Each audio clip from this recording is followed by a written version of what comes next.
Você já foi convencido pelo Espírito de Deus? Texto, João 16, 8, 11. E quando ele vier, o Espírito Santo, convencerá o mundo do pecado, da justiça e do juízo. A primeira coisa que o Espírito Santo veio fazer é convencer o mundo do seu pecado. Que pecado? Este é o pecado que o mundo faz. O mundo se acha bom. O mundo acha que não pode ser acusado de pecar contra Deus. As pessoas acham que o pecado não é contra Deus. Acham que a solução para todas as misérias que acontecem no mundo está em si mesmas, não percebendo que a raiz de tudo isso é uma falta contra Deus. A sua mente está fixada na bondade do homem, e foi exatamente por isso que o Espírito veio à Terra. Ele veio convencer o mundo do seu pecado. Ele veio mostrar às pessoas de todo mundo que são más, todas pecaram e carecem da glória de Deus. Apesar de toda a religiosidade que existe no mundo, as pessoas, a grande maioria, são descrentes. Nós podemos ver isso no nosso país. As religiões que existem são humanistas, estão centralizadas no homem e não em Deus, que é a fonte da religião cristã, que é a verdade. Quando o homem é cultuado, quando o homem reina, Deus é desprezado. Falam muito sobre Deus, mas o coração das pessoas está longe de Deus. Não conhecem o Cristo das Escrituras. O mundo é descrente. O mundo rejeita Deus. O julgamento é este, que a luz veio ao mundo e os homens amaram mais as trevas do que a luz, porque as suas obras eram más. João 3,19. Cristo veio e foi rejeitado. O mundo não se achegou à luz, que é Cristo, para não ser mostrado o seu pecado. Preferiram viver nas trevas, viver no pecado, e achando que não fizeram nada de errado. Eles não ligam para Deus. A sua descrença é geral. Os homens dizem que amam a Deus, mas na prática negam o único Deus. Não respeitam a Deus. Os homens precisam se arrepender dos seus pecados. Sem arrependimento não há comunhão com Deus. Se não há comunhão com Deus, não há vida em Cristo. Se as pessoas não creem em Cristo como seu Salvador, irão morrer em seus pecados, como está em João 8:24. As pessoas precisam ser convencidas dos seus pecados, mas quem convencerá o mundo dos seus pecados?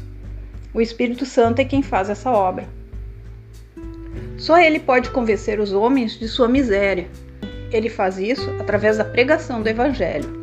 Não apenas expõe a culpa dos homens, mas também desperta a mente das pessoas para o arrependimento. O mundo se acha justo, mas o Espírito Santo vem para nos mostrar o contrário. Ele vem para apontar o pecado das pessoas, para mostrar sua miséria, seu estado de perdição. Ele, através do Evangelho, proclama a todos a verdade do Evangelho de Jesus, pois todos pecaram e carecem da glória de Deus. Romanos 3:23. O homem sozinho não correrá para Deus, porém, graças ao Espírito Santo, o homem é despertado do seu sono de morte. A pregação do Evangelho é ouvida em bom tom. As pessoas escutam e se arrependem de seus pecados. Outras são endurecidas e morrem na incredulidade. Foi exatamente isso que aconteceu na descida do Espírito Santo no dia de Pentecostes, como está em Atos 2.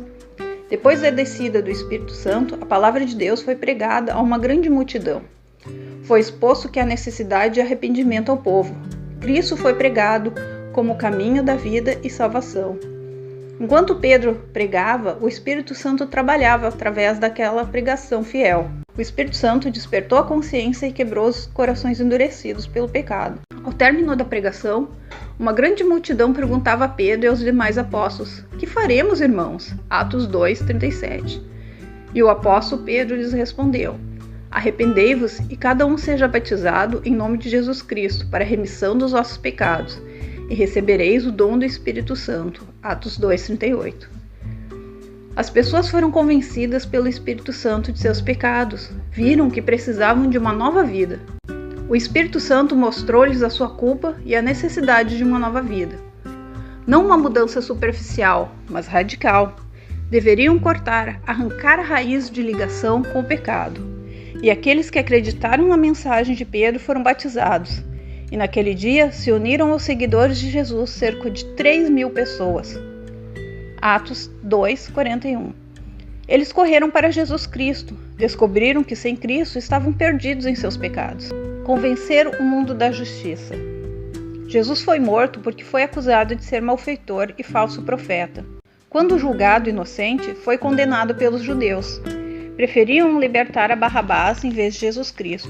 Preferiram libertar um assassino em vez do inocente Jesus Cristo. Preferiram um pecador ao justo de Deus. Jesus Cristo foi morto como malfeitor.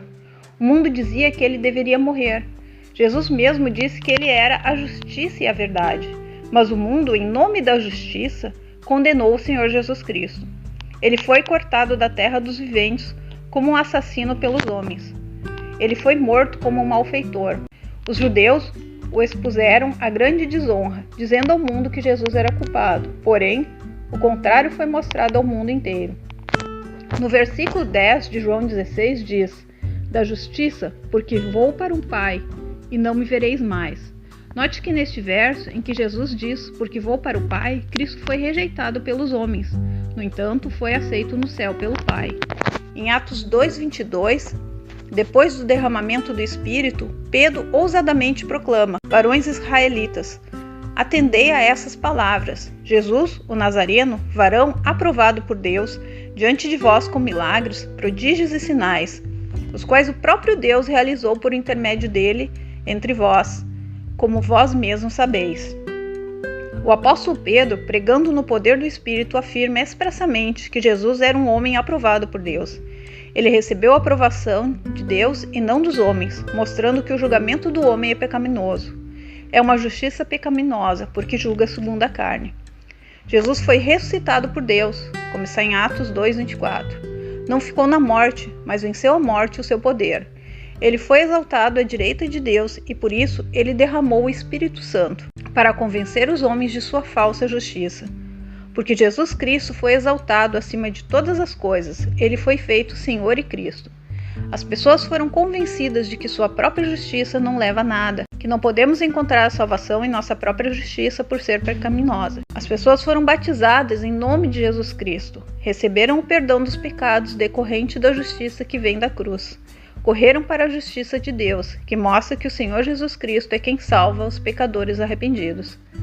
Nós fomos convencidos dos pecados e da nossa falsa justiça, e por isso corremos para Cristo. Queremos a sua justiça. Quando não conhecíamos a Deus, éramos seus inimigos, mas pela justiça de Cristo somos seus amigos.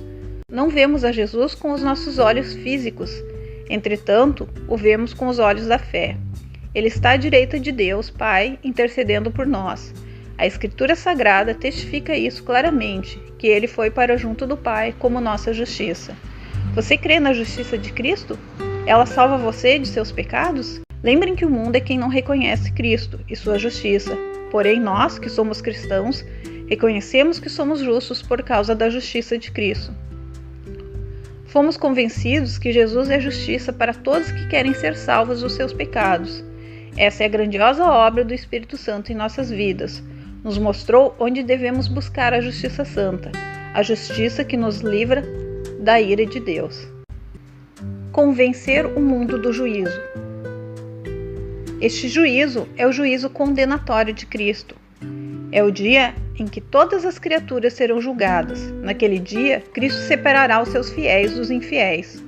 O Senhor Jesus Cristo diz que o Espírito Santo convencerá o mundo do juízo, porque o príncipe desse mundo já está julgado. João 16:11. O príncipe do mundo é Satanás. Ele é o sedutor do mundo. Ele é aquele que governa os corações dos incrédulos. Ele é o príncipe do mundo pecaminoso. Ele tenta criar seu reino. Ele tenta destruir o reino da justiça do Senhor Jesus. Foi ele quem instigou os judeus e as massas dos gentios a crucificarem a Jesus Cristo. Ele pensou que tinha vencido Cristo crucificando. Mas uma verdade foi mostrada a Satanás, que ele não domina o mundo, mas sim Deus domina tudo e todos. Satanás descobriu que Deus usou a sua arrogância para cumprir a sua vontade. Sem querer, ele fez a vontade de Deus. A crucificação de Cristo foi a certeza do juízo de Satanás. Ele foi vencido na cruz. Ele foi condenado para sempre já na cruz. No último dia, a sentença será manifesta claramente, quando o diabo, o sedutor do mundo, for lançado dentro do lago de fogo e enxofre. Apocalipse 20:10. O mundo, por aceitar o domínio de Satanás e crucificar a Cristo, já está condenado no seu pecado. A sentença já é conhecida. Satanás já sabe que lhe falta pouco tempo. Ele sabe que a sua hora está chegando. Viver no pecado é desprezar a Cristo e caminhar para o inferno. Mas o Espírito Santo não deixa todos morrerem nos seus pecados. Ele convence as pessoas pela pregação do Evangelho. Ele convence dos seus pecados, convence as pessoas da justiça de Cristo e condena a sua própria. Ele também convence as pessoas do juízo que está por vir, porque todos que permanecem no pecado estão condenados. Quem não crê no Filho de Deus será condenado. E você? O que vai decidir hoje? Subir com a noiva ou ser condenado com o mundo? Essa decisão só depende de você, pois Jesus já pagou um alto preço por sua salvação. Esse texto é baseado na pregação do pastor Alexandrino Moura, da Igreja Reformada do Grande Recife, Estudos Escatológicos das Igrejas Reformadas do Brasil. Que a graça do Senhor Jesus, o amor de Deus e a comunhão do Espírito Santo seja com todos nós. Amém.